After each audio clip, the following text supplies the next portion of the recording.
Daughters and Nedra. I believe that Nedra called a lot of the shots.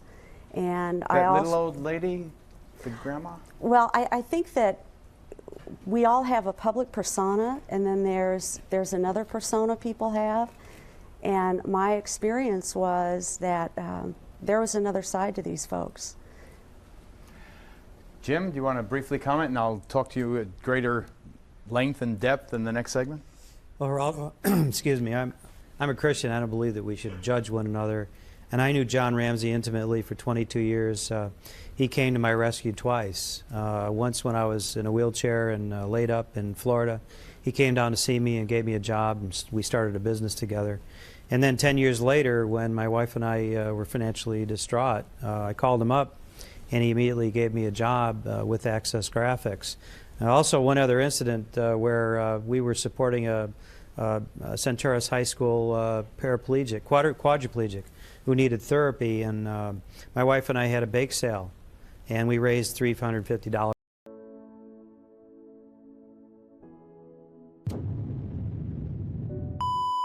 December 26, 1996. For most of us, it's a day for leftovers, new toys, and quiet time with family after the Christmas rush. But for one family in Boulder, Colorado, it was the day their world ended. It's a date seared into our collective memory, one that for nearly 3 decades has been synonymous with one of the most haunting child deaths in American history. We all know the name. We know the face of the 6-year-old beauty queen, frozen in time. We've heard the chilling 911 call, obsessed over the bizarre, nearly 3-page ransom note, and debated the endless theories. The case of JonBenet Ramsey became more than a tragedy. It became a national obsession, a dark form of entertainment. But in our relentless focus on the mystery, we've almost completely overlooked the story that ran alongside it. A story not of evidence and suspects, but of profound and unending human suffering. For decades, the world has asked who took JonBenet Ramsey's life. But there's a more personal, more painful question that's been buried under the headlines: what happened to the family left behind? This isn't just the story of a tragedy. This is the story of a family's secret agony, their complete reputational ruin, and how a long-awaited DNA breakthrough is finally forcing us to confront the human cost of our own suspicion. Before the morning of December 26, the Ramseys looked like the American dream.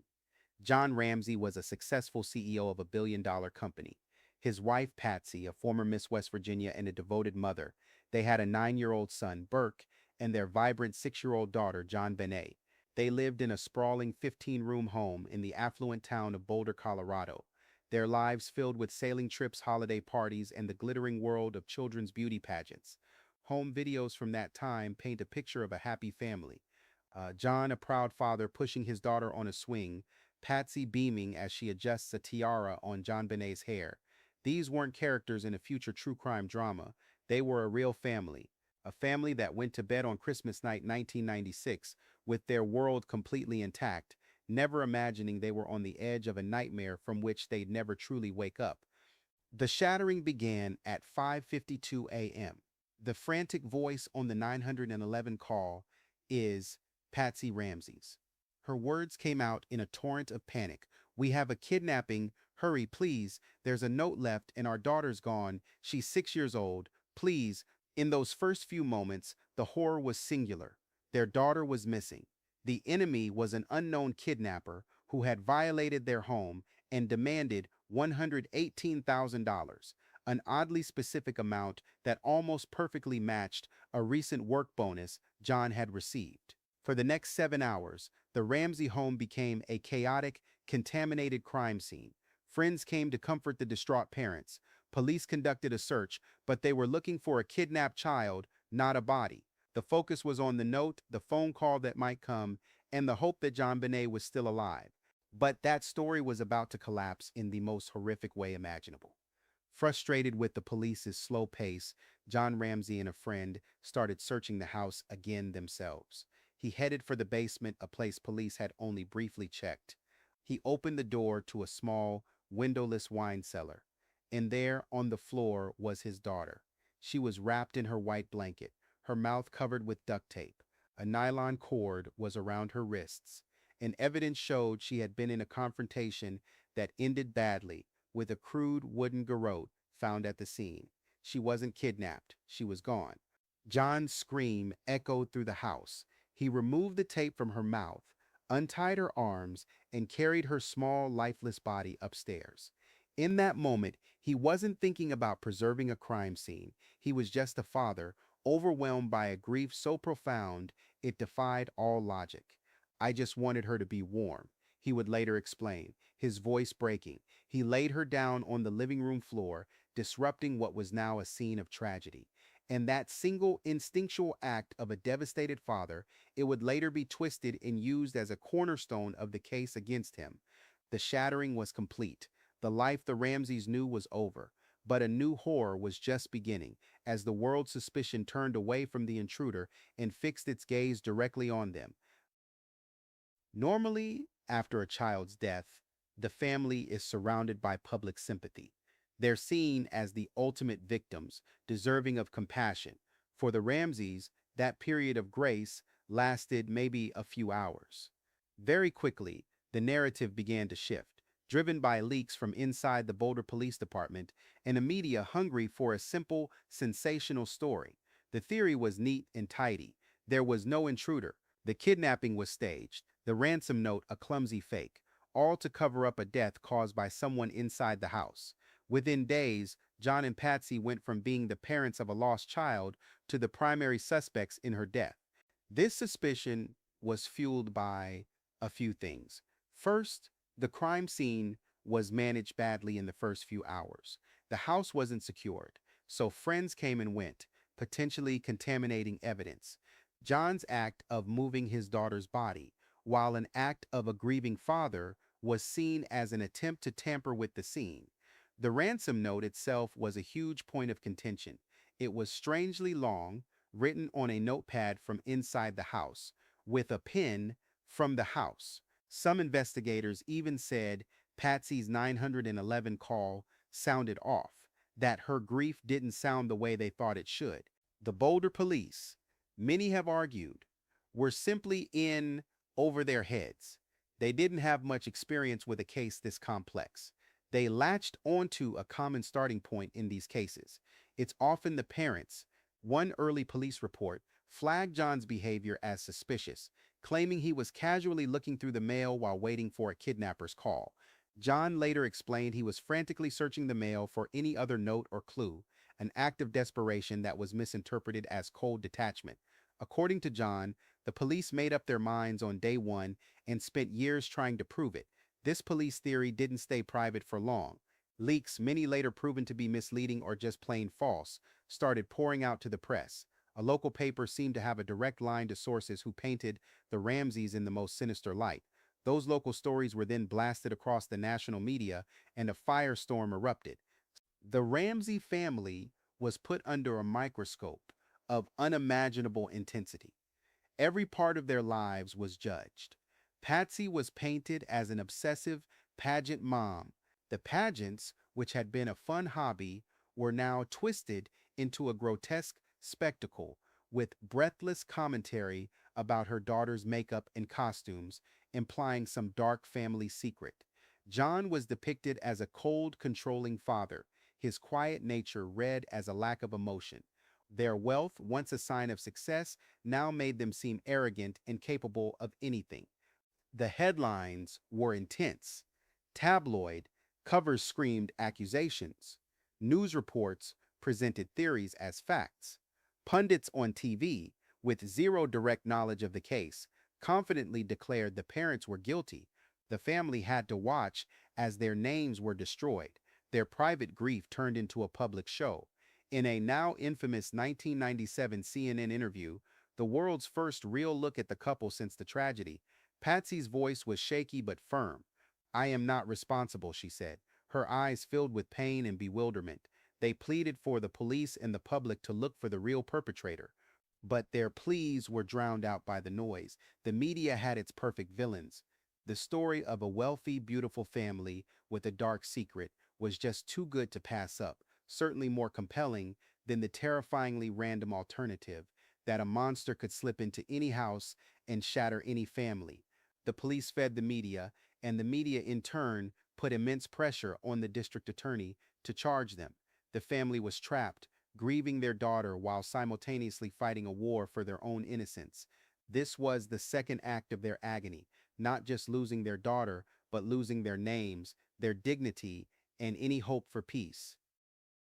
For most of us, the JonBenet Ramsey case is a collection of flashes, the 911 call, the pageant photos, the headlines. But for the Ramseys, the years that followed weren't a series of dramatic moments. They were a long, grinding existence under a permanent cloud of suspicion. Their lives became a showcase of the crushing weight of being judged guilty by the public, even when there was no real legal case against them. The family left Colorado to escape the media, but there was no escape. Everywhere they went, they were the Ramseys, the parents of the lost girl, the ones who got away with it. That suspicion followed them, poisoning every attempt to build a normal life. Their son, Burke, was perhaps the most silent victim. He was just 9 when his sister was lost. He lost his sibling in his childhood in one night. In the years that followed, he had to grow up not just with that grief, but with whispers and theories that sometimes even pointed at him. In 2016, a CBS docuseries did just that, promoting a theory that a 9-year-old Burke had caused his sister's death in a fit of anger over a piece of pineapple, and his parents covered it up. Burke, by then a quiet adult, was forced to file a defamation lawsuit, which was later settled. Imagine the psychological toll, grieving your sister while being accused by the world of being responsible for her death. And then there was Patsy. In 1993, she had successfully battled stage 4 ovarian cancer. But in 2002, in the middle of the unending legal fights and public condemnation, her cancer returned. It's impossible not to connect her physical decline with the immense emotional stress she was under. She was fighting for her life while also fighting for her reputation and for justice for her daughter. She sat through countless interviews, her body weakened by chemo, but her spirit remained fierce. She dedicated herself to keeping JonBenet's memory alive as the funny, loving child she knew, not the victim in a tabloid story. Patsy Ramsey died on June 24, 2006, at the age of 49. She went to her grave without ever seeing justice for her daughter, with a huge part of the world still believing she was responsible. As her husband John said, Patsy died of a broken heart. 2 years after Patsy's death, something stunning happened. In July 2008, the Boulder County District Attorney, Mary Lacey, wrote a personal letter to John Ramsey. For years, investigators knew about a small amount of male DNA found in JonBenet's clothing and under her fingernails. Early tests had already confirmed it didn't belong to anyone in the family, a fact that directly contradicted the police theory but wasn't widely reported. Now, new technology allowed for a more refined analysis. This touch DNA confirmed the presence of an unknown man and led Lacey to make a definitive statement. She wrote, "To the extent that we may have contributed in any way to the public perception that you might have been involved in this crime, I am deeply sorry. The DNA evidence has vindicated your family."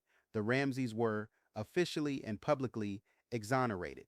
For any other family, this would have been a moment of incredible relief, and it was in a way. But the cloud of suspicion isn't so easily cleared. For 12 years, the story of their guilt had been hammered into the public consciousness. The exoneration was reported, but it didn't have the same sensational punch as the accusations. The damage was too deep. The 2008 exoneration was a legal fact, but for many, it didn't change how they felt. The family was cleared, but they weren't free.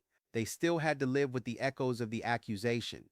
The story of the Ramseys really makes you think about our role in public tragedies and how a story of guilt can take hold even when evidence points the other way. If exploring this side of the case is something you think is important, take a moment to subscribe. We believe in telling these complex stories, and your support makes that possible. For years after the 2008 exoneration, the case went cold. The DNA profile of unknown male 1 inch was put into the National CODIS database, but it never hit a match. For John Ramsey, who had already lost his daughter and his wife, the exoneration felt hollow without justice. He was cleared of a crime he didn't commit, but his daughter's perpetrator was still free. But in the background, a scientific revolution was happening: forensic genealogy. It's the same technology that caught the Golden State offender in 2018. It lets investigators use a DNA sample to build a family tree through public genealogy websites, leading them back to a suspect. It's a game changer for cold cases. Seeing this, John Ramsey, now in his late 70s and early 80s, started a new mission. He turned his grief into a relentless public campaign. He was no longer just a victim, he was a fighter. His target was the Boulder Police Department, an agency he felt had been stuck with tunnel vision from the start and was now dragging its feet on using this new science. He started speaking out again, giving interviews and appearing at crime conventions. Ramseys was simple: the technology exists to solve this case. He pointed to key evidence, like the handmade garrote found at the scene. John argued that the knots on that cord were a perfect place to find the perpetrator's touch DNA, yet for decades they hadn't been a priority for testing. He also highlighted the mixed DNA samples from JonBenet's clothing. While hard to analyze in the past, modern tech could now potentially separate those profiles. The frustration in his voice was obvious. He publicly criticized the police for their lack of transparency and their resistance to outside help. He even offered to pay for the advanced testing himself. At CrimeCon in 2025, he announced a new petition pushing for a Colorado state law that would give families in cold cases the right to have an independent agency review the file, ensuring new tech is always considered. This pressure campaign, along with new media interest from a 2024 Netflix docuseries, started to work. The Boulder Police Department, under new leadership, began to show signs of movement. They put together a cold case review panel in late 2023, bringing in experts from the FBI to reassess the entire case file. Then, in early 2025, came the news John had been fighting for.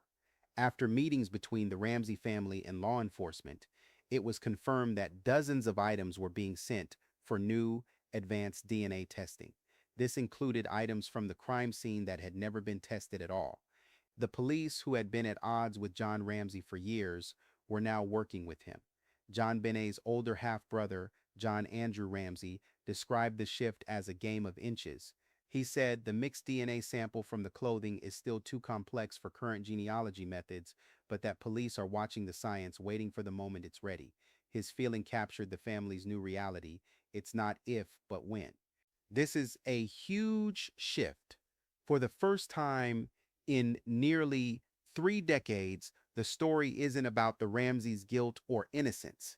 It's about a proactive search for the perpetrator. John Ramsey, once the primary suspect, is now the primary driver of the investigation. The public is finally starting to see him, not as a figure of suspicion, but as a tragic and determined father, using his final years to find the truth. The agony of being accused has slowly started to be replaced by the hope of resolution. The Ramsey family's story is a maze of pain. The deepest wound is the loss of JonBenet that will never heal. But wrapped around that grief are the other agonies: the agony of being accused, of public shame, of a stolen reputation, and of a justice system that for decades seemed more interested in them than in finding the person who left male DNA on their daughter's clothes. The recent breakthroughs offer a glimmer of what John Ramsey has wanted for 29 years: not revenge, but resolution. He wants it for himself, for Patsy's memory, and for his son Burke's future. The hope is that one day, science will finally put a name and a face to the DNA that has haunted this case from the start. Maybe then, the world will finally understand what the evidence has shown for years: the perpetrator was an intruder. But even if the case is solved, what's the legacy here? It's a chilling cautionary tale about what happens when tragedy, media, and law enforcement collide. It exposes our collective rush to judgment and the terrifying speed with which a family's life can be ruined by suspicion. We, the public, weren't just watching, We were part of it. The story of their guilt was so powerful that not even a formal exoneration from the DA could erase it. The secret agony of the Ramsey family isn't a secret because it was hidden. It's a secret because we refused to see it. We were too captivated by the mystery to appreciate the human suffering that was happening right in front of us. We looked at John and Patsy Ramsey and saw characters in a drama. We forgot they were parents who had to bury their 6-year-old child. In an interview, a reporter asked John Ramsey what he would say to JonBenet if he could see her again. His answer wasn't about the investigation or the media. It was the simple, heartbreaking confession of a father. He said, "I would tell her, I'm sorry I didn't protect you. That's a father's job. That is the lingering agony. It's the weight that's left long after the cameras are gone and the headlines have faded. It's the private, permanent burden of a father who lost everything and who is still fighting, even now, for the one thing he has left to give his daughter a final answer." The Ramsey case shows how the human cost can get lost in the search for answers. What do you think about the family's long struggle and the media's role in their ordeal? Share your thoughts respectfully in the comments. And for more stories that explore the complex realities behind the headlines, make sure to subscribe. Thank you for watching.